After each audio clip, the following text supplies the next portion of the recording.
When my water bottle emptied, there was nothing around me for 50 kilometers. Just burning sand, scorching sun, and deadly silence. At that moment, I realized I might never drink water again.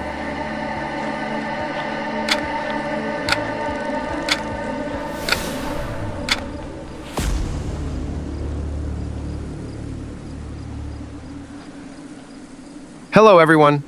Today I'm going to tell you a real survival story that happened to me. My name is Marcus Rodriguez. I'm 32 years old and I work as an off-road driving instructor in Phoenix. I've known the Arizona deserts for 10 years. But that day everything went wrong and I almost lost my life. This story shows how merciless the desert can be and how to survive with the right knowledge. Now I'm going to share those terrifying 5 days with you in every detail, because this information might save your life one day. I was born and raised in Arizona. The desert was my second home. My father was also an off-road guide and taught me desert survival techniques from a very young age. The desert doesn't forgive, Marcus, he always said. You make one mistake, it won't give you a second chance. These words would soon take on vital meaning. I work at a company in Denver and specialize in organizing extreme off-road tours. I show my clients the wildest parts of Arizona. I usually go with groups of 2 to 3 people, but sometimes I also do solo exploration trips to find new routes. And one of these solo trips almost became my last journey. Everything started 4 days ago. On Monday morning, I set out alone to explore a new route in the Sonoran Desert, 200 kilometers southeast of Phoenix. This area was unmapped territory that tourists never visited. My goal was a 3-day exploration trip to create a new adventure route for my clients. I left Phoenix at 6 a.m. The weather was cool and beautiful. October was the ideal time for Arizona. The hellish heat of summer had passed, and the winter cold hadn't started yet. Choosing this timing was very important, because Arizona summers can be deadly. I had checked my equipment: 8 liters of water, 4 large bottles, dry food, GPS device, satellite phone, tent, sleeping bag, first aid kit, flashlight, flare sticks, and of course, vehicle repair kit. Let me give you the first important lesson here. Water calculation is critical in the desert. I had calculated 2.5 to 3 liters of consumption per day. As an experienced guide, my calculation was correct, under normal circumstances. 8 liters of water was enough for a 3-day solo trip. As someone who guides in the desert, I calculated my water consumption very well. But what I never calculated was how the plan could go completely wrong. My first day was perfect. I drove around with my Jeep Wrangler through rock formations, sand dunes, and dried creek beds. I was experiencing that unique beauty of the Arizona desert. Saguaro cacti, wildlife, magnificent views. At 6 p.m., I set up my camp. I watched the sunset, one of my greatest pleasures in Arizona. I made a fire, ate canned beans, drank some water. Everything was according to plan. That night, while watching the stars, I was thinking about going deeper tomorrow. There was a canyon marked on my map, a place probably no one had ever seen. These kinds of discoveries were my passion. The morning of the second day also started well. I got up at 7, had breakfast, packed my camp. I set the target coordinates on my GPS and headed toward that mysterious canyon. I drove with the Jeep for about 3 hours. The terrain was getting increasingly difficult. Rock fragments, deep sand holes, steep slopes. But the Jeep Wrangler was designed for this kind of work. Around 11:30, I reached the canyon I had targeted. It was magnificent. A narrow, deep corridor surrounded by red rocks. There were even ancient Native American cave paintings inside. I had found a real treasure. I explored this canyon for 2 hours. I took photos, noted GPS coordinates. My clients would love this place. I had found a hidden treasure. But when the midday heat started to increase, I decided to return. That's when the disaster began. When I tried to start the Jeep, the engine wouldn't turn over. At first, I didn't take it seriously. It must be from the heat, I said. I waited 10 minutes and tried again. Still nothing. I opened the hood. The engine was hot, but within normal limits. Battery terminals were fine. There was fuel, but it just wouldn't work. The starter motor was probably broken. I spent the afternoon of the second day trying to repair the Jeep. I tried everything I knew. I removed and cleaned the starter, checked connections, replaced the battery cable. None of it worked. The temperature was also gradually increasing, and the repair work was tiring me out. When evening came, I had to face reality. The Jeep wasn't working, and my cell phone had no signal. My satellite phone wasn't working either. The depth of the canyon was probably blocking the signals. That night, I tried to control my panic. "Stay calm, Marcus," I told myself. "You're a desert guide. You're prepared for these situations." I made a fire, ate food, assessed the situation. My water situation. 5.5 liters remained. I had drunk 1.5 liters the first day, 1 liter the second day. If I used it carefully, I could last 2 to 3 more days. Plan A. I would try the Jeep again in the morning. Plan B. If it didn't work, I would climb to a high hill and look for satellite phone signal. Plan C. If that didn't work either, I would try to reach the main road on foot. The main road was 50 kilometers away. I could walk 15 to 20 kilometers per day in the desert, so I could reach it in 3 days. The water situation was borderline, but not impossible. At least that's what I thought. On the morning of the third day, I tried the Jeep one last time. It didn't work. The starter motor was definitely broken. Now I had to walk. I put the necessary items in my backpack. 5.5 liters of water, food, GPS, satellite phone, first aid kit, hat, sunscreen. The rest would stay in the Jeep. I started walking at 8 a.m. The sun wasn't too hot yet. My first target was the high hill 5 kilometers away. From there, I would look for satellite phone signal. The first hour was easy. Flat terrain, light wind. But after 10 a.m., the sun started to show its effect. The temperature was rising rapidly. When I reached the high hill, it was 11:30. I tried my satellite phone. There was signal, but the battery was dead. I had forgotten to charge it at night. This was a big mistake. Let me give you the second important lesson here.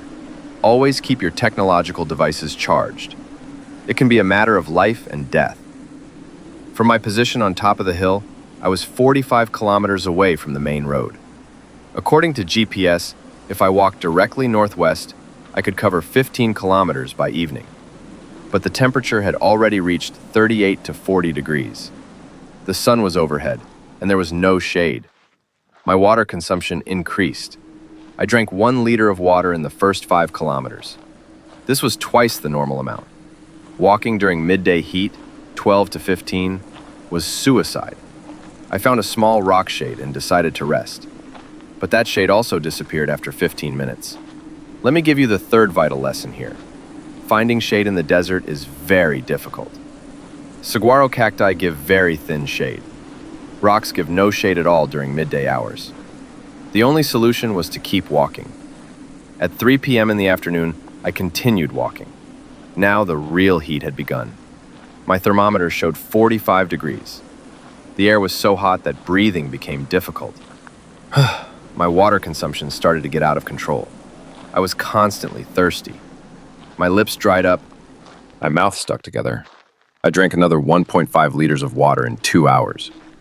At 6 p.m. in the evening, I took stock of the day. I had walked 12 kilometers.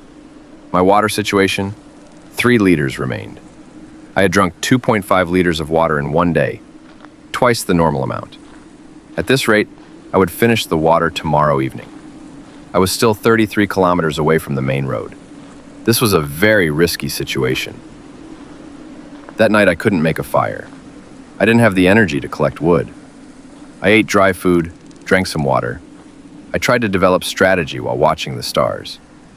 The desert night was very cold, 12 to 15 degrees. After the 45-degree heat of the day, this difference was huge. On the morning of the fourth day, I got up early. I set out at 5:30 a.m. I had to cover as much ground as possible before sunrise. The first 2 hours were good. Cool air, flat terrain. I advanced 8 kilometers. But after 8 a.m., the sun started to rise, and the temperature increased rapidly. At 10 a.m., I experienced a serious problem. Hallucinations began. I saw a water lake in the distance. It looked very clear. I started running.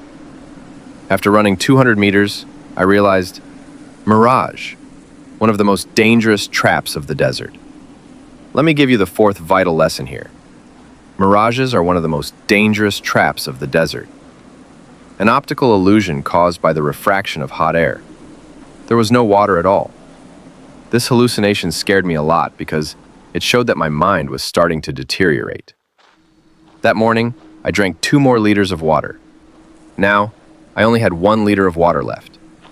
I was still 25 kilometers away from the main road. The midday heat was unbearable. 48 to 50 degrees. Breathing was painful. The air itself was like fire. I found a small bush and collapsed to the ground. I waited for 3 hours. I couldn't move until the sun set. But waiting also caused water loss. During those 3 hours, I started to experience the effects of dehydration. My head was aching. I had nausea. I felt dizzy. My body temperature had risen to 39 degrees. My pulse was very fast. At 4 p.m., I continued walking. I was very weak now. My steps shortened. I was constantly staggering.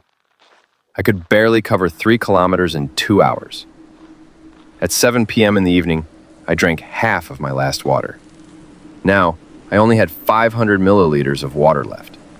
I was still 20 kilometers away from the main road. That night, I couldn't sleep at all. I was in the final stage of dehydration. My lips were cracked. My tongue was swollen. My eyes were burning. My pulse was very fast. On the morning of the 5th day, I drank my last water, 500 milliliters. This was my last chance. If I couldn't reach the main road today, I would die from dehydration. At 6 a.m., I started walking with my last strength. I was very weak now.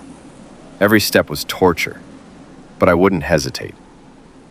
In the first hours, I advanced 5 kilometers. When the sun rose, I had to stop. I had no water left, and the temperature exceeded 50 degrees. Right then, I started applying desert survival techniques. I remembered what my father had taught me. First technique, lower body temperature. I wet my clothes with my last drops of water, tried to cool the air with my breath. Second technique, conserve energy. I cut unnecessary movements. I took slow, controlled breaths. Third technique, look for water source. I was looking for cactus around. Water can be obtained from some cacti. I found a prickly pear cactus. I carefully cleaned its thorns and extracted the gel inside. Very little, but better than nothing. I also found a barrel cactus. These contain more water. I cut the top with my knife. I extracted the pulp inside and squeezed it. I obtained about 200 milliliters of water. This cactus water was bitter and salty, but it was life-saving. I drank it very slowly, in small sips. Let me give you the 5th vital lesson here. Water can be obtained from some cacti. Prickly pear and barrel cactus are safe options, but know the right types. In the afternoon, I continued walking. I was like a zombie now. My consciousness was coming and going. Hallucinations had increased. At one point, I saw my mother. "Marcus, come home," she was saying. I walked toward her, but that was also a mirage. Another time, I heard a rescue helicopter. I looked up, waved my hand, but it was just the sound of wind. Around 5 p.m. in the evening, with my last strength, I climbed a hill. And finally, I saw the main road. 3 kilometers away, a black asphalt strip. That view gave me adrenaline. The last 3 kilometers. I could do it. It took 2 hours, but I finally reached the main road.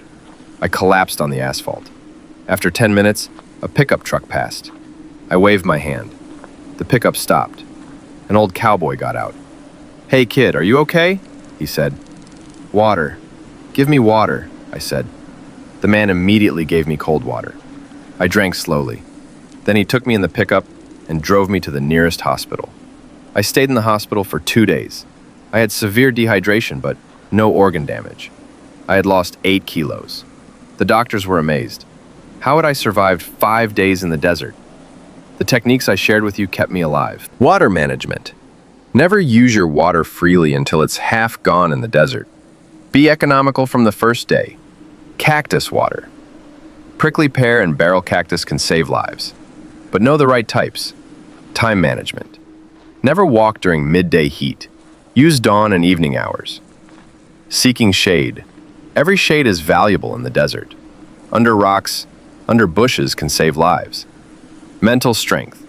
Don't get caught up in hallucinations. Don't believe mirages. Keep the difference between reality and imagination. This experience taught me. The desert doesn't forgive. You make one mistake, it won't give you a second chance. But with the right knowledge and a never give up spirit, you can overcome even the most difficult situations. Thank you so much for listening to me. If this story taught you something, please don't forget to like and subscribe to the channel. You can share your own experiences in the comments. See you in the next video with a new survival story. Take care of yourselves.